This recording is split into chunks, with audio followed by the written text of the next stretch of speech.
Hey guys, welcome to Screenshots Casual Talk.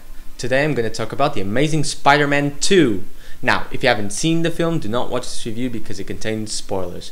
With that being said, I watched the new Spider-Man film, The Amazing Spider-Man 2, directed by Marc Webb, the same director of Fire and This Is Summer. And I watched all of the Spider-Man films. I actually liked the original trilogy, except for the third film, because the third film is shit, we all know that. I am a fan because it kind of brought a new way of watching superhero films, you know, the fact that you have like these slow motion scenes to really understand what Peter Parker was going through to become Spider-Man, you know, like he sees everything in slow motion and you really feel that in the first Spider-Man film. I thought that was a really cool technique, and then in Spider-Man 2 it just develops the character better and has this cool villain, Dr. Octopus, and just the way it was done, it was really good film, you know, and then the third one kind of ruined it.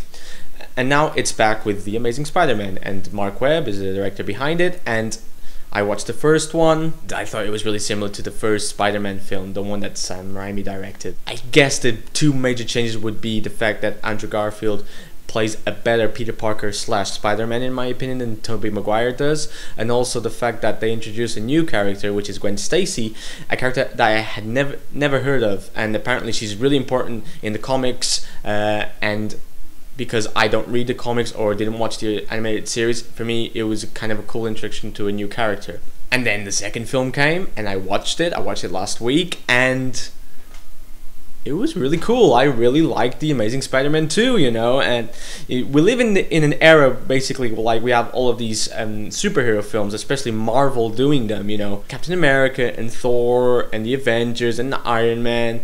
Like these films are getting like a really huge fan base, you know, and everybody's like put Spider-Man also into the Marvel Studios, put it there to make it all flesh out the characters even more and make the Avengers with Spider-Man and all that sort of thing, because Spider-Man is owned by Sony rather than Marvel, and I get that. I understand that it would be cool to watch kind of an Avengers film with Spider-Man, but I have to say The Amazing Spider-Man 2 is really pretty cool, because not only is it consistently good, it has a human side to it that the other Spider-Man films do not have. In fact, a lot of the superhero films do not have this human side the way that The Amazing Spider-Man 2 did, you know. It really did develop Peter Parker really well. You really feel that he really likes Gwen Stacy and he wants to do anything that he can to protect her, but also be with her, and you feel this contrast throughout the film, because Gwen Stacy's dad died in the first film. He made Peter Parker promise he could not date Gwen Stacy because he could put her in trouble, and you feel this conflict inside in Peter Parker in the second film, you know. He wants to be with her, but he doesn't want to break the promise and put her in danger. When he does break up with her and he goes back to her, like watching her, stalking her, and then when he finally meets up with her because she called him, you feel this really huge tension between the characters, this human side, this relationship that he wants to exist but knows that it's going to be difficult because he's Spider-Man. He has to protect the people in the city and the people that he loves and all of that thing, you know. It's you could say it's a bit cheesy, yeah, but it's done well, you know. It doesn't surprise me because Marc Webb did the same thing in Fire Days of Summer. In here it's different. You kind of feel that tension, but at the same time he doesn't want to put her into risk, and it was really cool, you know. It was really cool to watch, to see this on screen, and to see this relationship between Andrew Garfield and Emma Stone work out so well. They have great chemistry, and it's basically the main point of the film in the second one, you know. It's a Spider-Man film, it's a superhero film, but it's much more a teenage love story between these two characters.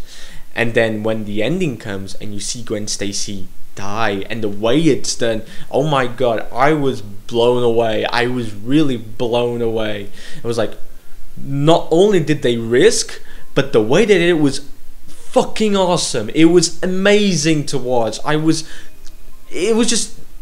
watching it on screen, I was like, oh, holy shit. Did they? No. Fuck. Fuck. But fuck.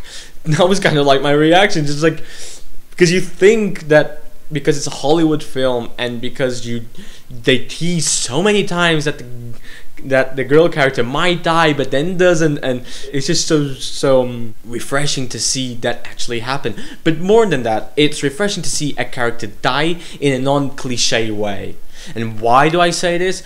Let's talk about Gravity for a second. Remember the George Clooney bit when he dies? It's the holding the hands and George Clooney say, "You have to let go," and she's like, "Oh no, I'm not letting you go." And he's like, "You're a cool person, blah blah blah. I'm George Clooney, being this awesome guy. I'm just saying this awesome shit, and I'm gonna let go. And I'm going to die in this awesome way because I chose to die." And like Sandra Bullock, no, just one of the weak points of Gravity. And I loved Gravity. And it's not just in Gravity they have this approach. You also have it in Skyfall, which is the weak point of the film. It's when M dies, and it's the fact that she took a bullet in this struggle, and he goes up to her and is like, and like he's like, "I'm going to die," and then like, you know, I just, yeah, no. And The Amazing Spider-Man 2, the way that they did it was awesome. It was fucking awesome. He throws the web. It's done in slow-mo, again using the technique that the first Spider-Man film by Sam Raimi introduced. And you see the web going to her, going through all of these things, and grabs her, and you think, oh, okay, then she's saved. And then because it's a web, she continues to fall because it swings a little bit, and then it hits the ground, and she dies instantly, right there. No, I'm going to die. There, right there, she died. Spider-Man comes down, takes off his mask, you know, he's completely in tears. He grabs her, he sees her, he wants her to wake up, he asks her to wake up, please wake up, and then you might think, oh, is she gonna wake up, you know? And then you see like blood running down her nose, and you're like, fuck, because you do see Andrew Garfield feel her loss, and you don't know how to react. You love their relationship. You love the fact that Emma Stone was portraying this Gwen Stacy, and she was this lovable, sweet, but also very assertive and independent woman, and you wanted her in Spider-Man's life. And the fact that he lost her was it's just so well done, you know.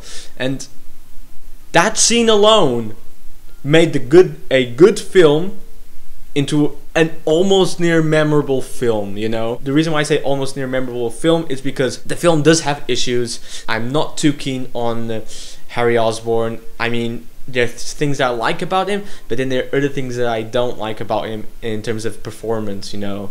So, well, and the Green Goblin thing was a bit too quick in my opinion. There were some scenes that were a bit rushed in The Amazing Spider-Man 2. I did not like the resolution though. If he was going to stop becoming Spider-Man because of Gwen Stacy dying, then it would be cool, like in the third film, to see him going back to be Spider-Man, you know. Yeah, and the fact that they resolved it really quickly at the end of the film felt really rushed. I think that's kind of like the weakest point of the film, because you had this huge payoff and it takes time for him to go back to square one, you know. And even though you do see him go to the funeral and go to a graveyard time and time again, it was done really quickly, and then you just get a line saying it's been 5 months, and it's like, okay, just because you have someone saying it's been 5 months doesn't mean that you feel that it's been 5 months, you know. But still, this is just me nitpicking, but overall I think it was well done. You have everything that you need and more in terms of the relationship between